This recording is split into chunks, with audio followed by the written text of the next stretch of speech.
Hey guys, happy Saturday to everybody. There's little Junie June. She's still in her pajamas. She's still in the crib in the nursery, and I have not had time to do a single thing with her. It's been a very busy week for me. As you know, I mentioned, if you watched last week's video, that I had a very busy weekend, and it was extremely busy but lovely. So I just have not had time, you guys, to give any attention to little Junebug here. So I wanted to come on because I have a little topic I want to chat about, as well as I want to share something that I have just gotten in this week that I'm very excited for. I want to say thank you, first of all, to all of the recommendations for what to do in this nursery space about my dilemma.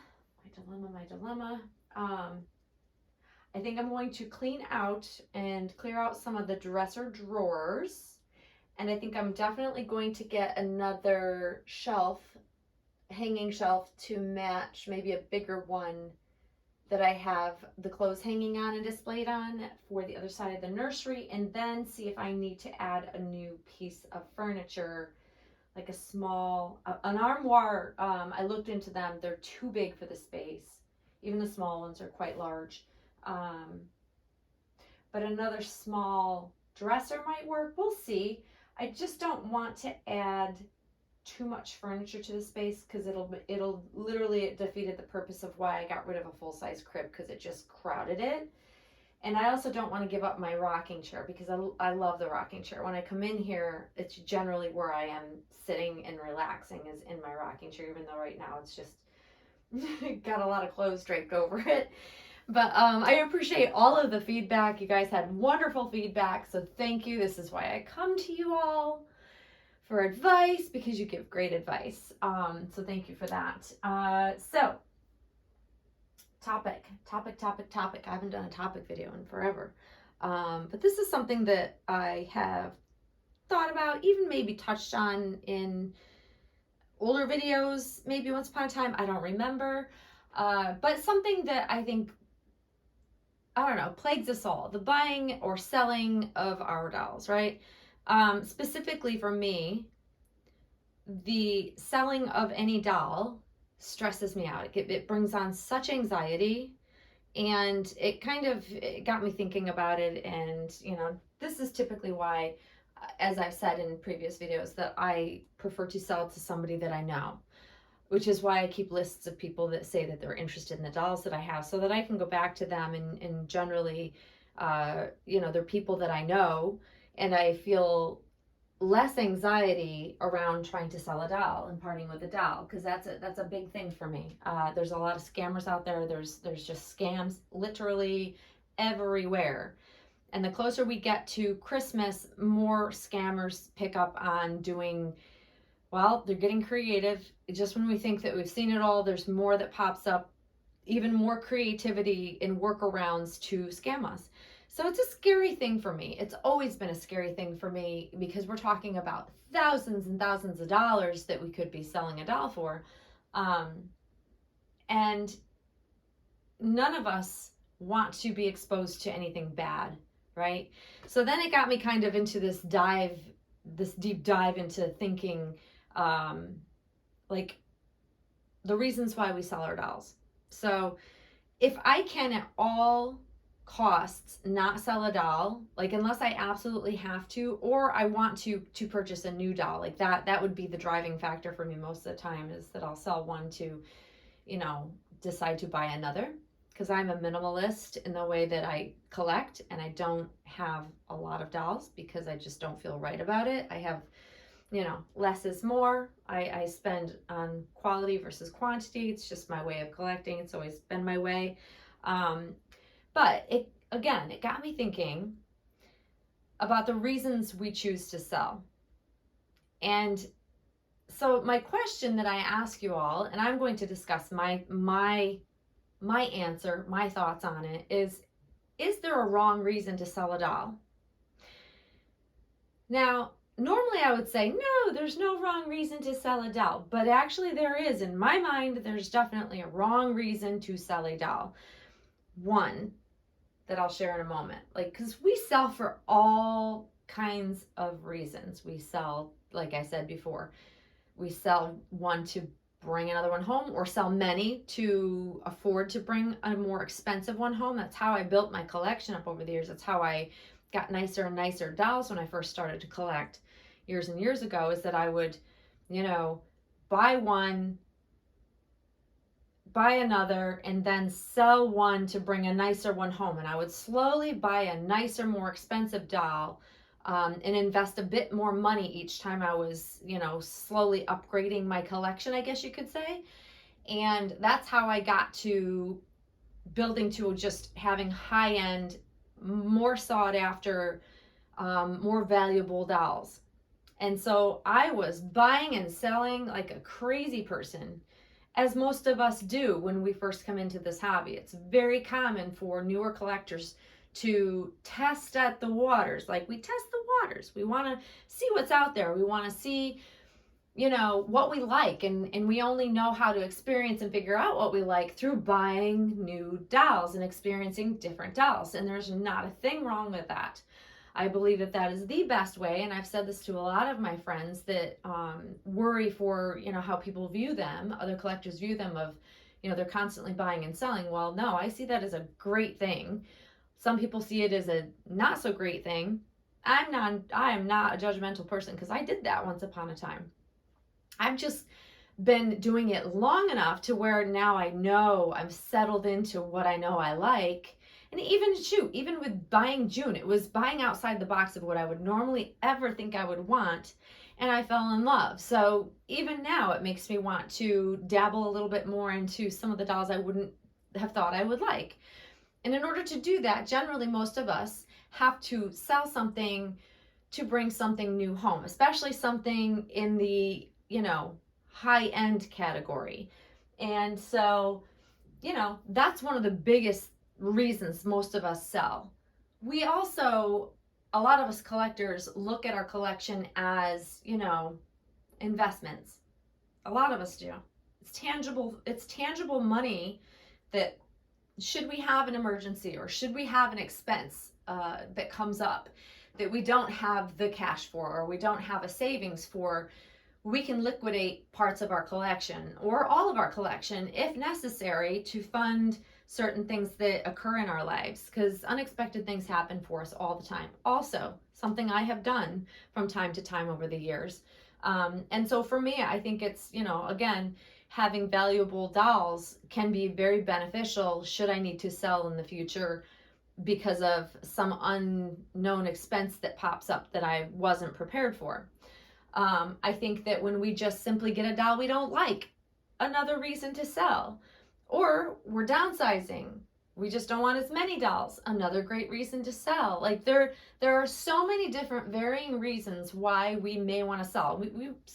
I've known collectors that have had beautiful collections and decide, I want to try a completely different artist. I'm going to liquidate and get rid of all of my collection of this artist's work to bring in a new artist's work, and literally do a 100%, like a 180 changeover from one artist to the other, and bring home a whole new set of dolls. Also, great reason to sell. The number of reasons to sell that I think are absolutely fine, and it's only my opinion, that really doesn't matter, I think, at the end of the day, what I think, and just sharing kind of my inner thoughts on this, are varied and vast.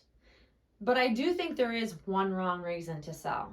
And I think that the one wrong reason that sticks out in my head, that I have this fear of always when I'm buying on the secondary market for sure, is selling something that you damaged.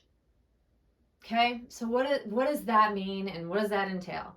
So if you're a collector that role plays, bathes your doll, does all the things, especially with silicone. Okay, well, like, I guess this is going to fall into the majority of silicone, but this could happen with vinyl reborns as well, because even though vinyl reborns are more hardy And typically we think of them as less delicate and, less happens to them. They stand the test of time better than the average silicone, which is very true.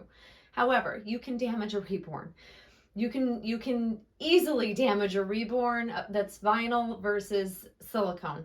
So this could be adapted to either a vinyl or a silicone, but in general, trying to sell on a doll you've done damage to, that's not a good reason to sell unless you're open and honest about it. But what my my experience has told me, because I've been at the receiving end of somebody doing damage to their doll and trying to pass it off without disclosing that they damaged the doll and they're selling a damaged doll. Yes, I've been at the receiving end of buying a doll that a seller did not tell me that there was damage done to the doll, receive the doll, and luckily I inspect every doll that comes to me, and especially on the secondary market, and sent the doll right back. It's happened more than one occasion, but I've gotten really good at making sure I ask all the appropriate questions so that if a doll does arrive to me damaged, I can send it back to the seller because I asked the questions before and knew, I was promised something, and if it's not what shows up, then I have grounds to send the doll back and get my refund. But I am finding that the more our hobby has grown and the number of collectors has grown, the more I see damaged dolls being sold on. Now, there's nothing wrong with selling a doll and disclosing this is what's going on with the doll. This is the accurate condition of the doll. The doll has either missing hair, missing paint, missing anything, scratches, you name it. As long as you disclose it, that's absolutely fine. But the problem I'm finding is happening more and more is that collectors play dumb. I am not a fan of this. Like, if you're going to be a collector, learn what things are. Don't play dumb and say that you didn't see it when it's obvious, whatever the damage is. Like, if there's hair missing and the hair's falling out of the doll's head and it's got bald spots, it's hard to say, oh, I didn't see that, right? It's really hard to miss, certain big things. Same with silicones. The most common thing is that people don't say they don't realize what a tear looks like. That's ridiculous. If you are not aware of what a silicone tear looks like, you're not paying attention. And then as a collector, you need to understand the medium. And when you go to sell a doll, you need to understand that you need to do an inspection of your doll head to toe.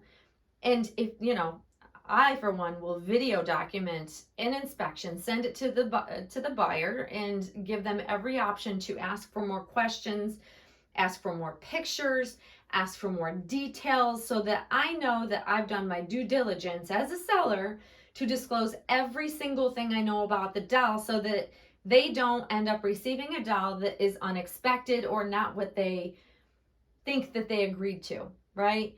I like to be very transparent, and I think a lot of times people don't even look at the dolls they're selling. They don't inspect them. They don't know, even though they might say that the doll's in great condition, they don't realize they might be selling a doll that's not in great condition. And what does great condition mean?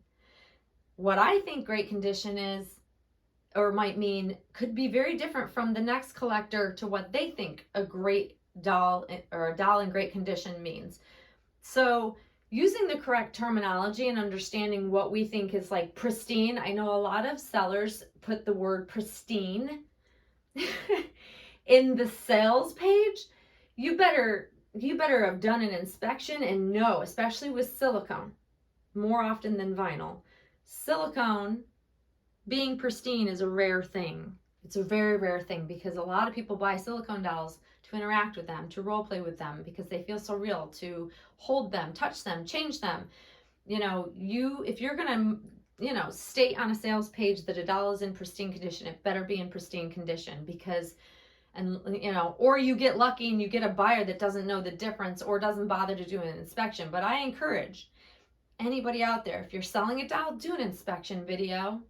do a thorough examination of what you're selling so that you don't, one, get into a situation where you're selling a doll with false statements about the condition of the doll. You don't want to get into that, trust me. You don't want to get involved in like, you know, dispute resolutions and all that. It's always best to be transparent. And if you are a seller that's just trying to pawn off something that you damaged because you don't want the problem, well, shame on you. You shouldn't be doing that. I think that that's not the reason to sell a doll. If you're trying to, oh God, I just did some damage to my doll and I don't want to deal with it, and off it goes, but you don't disclose it, that's unfair to the buyer who then buys the problem.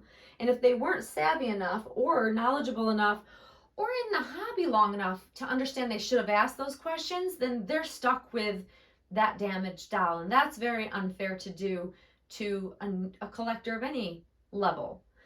So I have very strong feelings about this because I've been at the end of receiving a damaged doll that the seller had to have known that there was damage done to the doll. And those are the situations that just make my stomach turn and make me scared to sell, scared to buy. Like, all of these things go through my mind, and that's where the anxiety of buying and selling comes from for me. But I want your opinions out there. I would love to hear your thoughts if you think there's a wrong reason in which to sell a doll. I know a lot of people, here's another one. A lot of collectors don't want to hurt the artist's feelings by selling a doll they bought from them. That's a big one I see, where people feel really bad that they just, for some reason, just don't bond with the doll. It's just not, may not have been what they expected. They thought they would like it, but for all the reasons, like when we get a doll home, we don't know if we're going to love it. We could look at pictures and go, yeah, I'm going to love this doll. It's perfect in the pictures. But then reality of the doll in front of you in real life, sometimes just it doesn't work out. It could have nothing to do with the artistry. It could be the kit itself that just doesn't speak to you. That's happened to me numerous times. The painting was beautiful, but the kit just wasn't right for me. And so I've actually had artists of, at different times, after they saw that I had sold on the doll that they created, messaged me and said, I would just like to know feedback why you sold on the doll that I had made. Can you give me constructive criticism? Was it something I had painted that you didn't care for? Was it the style of hair rooting? Like, they really truly wanted feedback, and they felt bad that I didn't keep the doll. And there's that moment of guilt sometimes when if I do sell a doll, especially if it's one I don't keep very long, that might hurt the artist's feelings. And so when an artist reaches out to me, which, like I said, it's happened a number of times over the years, I will give constructive criticism or feedback if they ask for it. But a lot of times it had nothing to do with the painting itself and the artist's work. It had always mostly been related to the kit itself. But I know a lot of collectors worry about this. Like, will the artist be upset with me if I sell the doll I just bought from them? But I think overall, artists generally understand that we are finicky kind of people. Collectors are very finicky, and we change our minds all the time, and new things come out. So like the constant movement in buying or selling of dolls just continues to grow, and it continues to move along. It's kind of nature of a hobby. It's nature of anything we collect, that as new things come out, we part with the old things to replace them with the new things. So I think artists generally understand that. Don't take it personal if a collector sells their work. But I know that that's one that a lot of collectors talk about. They worry about offending the artist if they sell the doll that they just purchased from them. But, if an artist reaches out to you, just be honest. It never hurts to be honest. And, there have been a couple occasions where I've gotten dolls that the artistry was horrendous. And if someone were to have asked, which those artists did not ask me, but I would have been honest and said, it's just not my cup of tea and I don't particularly care for that style painting. And that is truly the honest answer I would have given, because that was the case. But I want to hear what you guys think though. And, I'm not, wagging my finger at anybody that has sold a potentially damaged doll. I don't want you guys to get the idea that I'm trying to wag my finger at you and be like talking down to. It's not intended as that. It's just general good information, general good practice. is to be very open and honest and very transparent about what it is you're selling and the condition of what it is you're selling. It's so important because our reputations as a buyer and as a seller is very, very important for longevity in this hobby.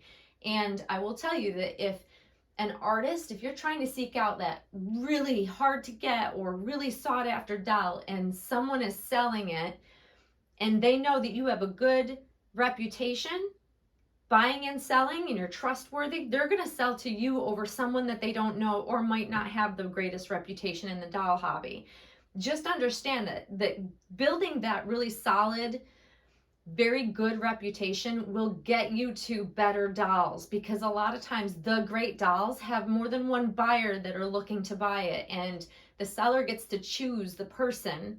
And they're always going to choose the person that's trustworthy. They're going to always choose the person that seems like they're more I don't know, trustworthy, that has a great reputation over someone they may not know as well. It makes everything more smooth, and then you end up with a doll of your dreams, and you always get looked at before somebody that's lesser known or doesn't have as good a reputation. Trust me, it comes in handy when you're, honest and forthright and transparent in this hobby. I can't stress that enough. So just keep that in mind. But I do want your feedback. I would love to hear your thoughts on if you think there are any wrong reasons in which to sell a doll. I'd be curious to know your answers if they're varied from my one. I think mine is, I've got one on the list of one wrong reason to sell. But before this video gets too long, I want to show you guys something that came in the mail. Oh, how I swoon. So I told you guys in, I don't know, a couple videos ago that I was looking for the perfect shoes. Not that she doesn't have perfect shoes. June's building up a beautiful little wardrobe here, but I had a specific look in mind that I wanted to get for her, and I scoured in which to find these perfect little shoes that I just had. Oh, they'll go with so many things, but I have a look. I have a look that I am going for. So I'm going to show you guys. These are the most beautiful little shoes. They are like a dusty rose pink, and they have the most beautiful bows for shoelaces. They are beautifully made. They are leather. They're gorgeous. These are going to go with so many outfits that I have for her. I love them. They're gorgeous, you guys. They're absolutely gorgeous. They're exactly what I was looking for when they came. You know how it's, again, when we order things, sometimes they arrive and they don't look like what you expected them to in the pictures, because lighting changes things, especially when you're looking at things through a computer screen. But when these arrived, oh my God, you guys, I love them. I'm in love with them. I can't wait to put them on her. Yeah, they're gorgeous. So I just had to share them with you because they're perfect. These are all the things that I would have loved to have been able to find to put on Monroe, but she's just too little. She's just too young, and we don't dress a newborn in that way. Even though I do dress her up occasionally, Monroe does not wear full-on boots and things. Like, I don't like putting shoes on her. She's a newborn. It is what it is. So June gets all of that attention. She gets all of those beautiful outfit ideas that I've had swirling around in my brain for so long. So I'm absolutely thrilled. And there she is, just being the best backdrop ever. The expression on this baby's face is the absolute cutest. Oh, love her so much, you guys. Who would have thought that I would have loved a big baby so much? But I do. I absolutely do. So hopefully, guys, it is cold and rainy here. Fall has come. The season is amongst us here. It happens very quickly. The change has occurred quickly, and it's definitely, it's a good PJ day. Let's just say that. It's a good day for her to be in her little pajamas and just hanging out. It's a good restful day, and this weekend, not having anything planned going on, it's great to make up for the crazy weekend I had last weekend. But anyways, guys, I hope you're having a great weekend so far. Please, please, please give me your thoughts on my topic. I would love to hear your feedback. And enjoy the rest of your weekend, and we will see you very soon. Thanks for watching, guys. Bye-bye.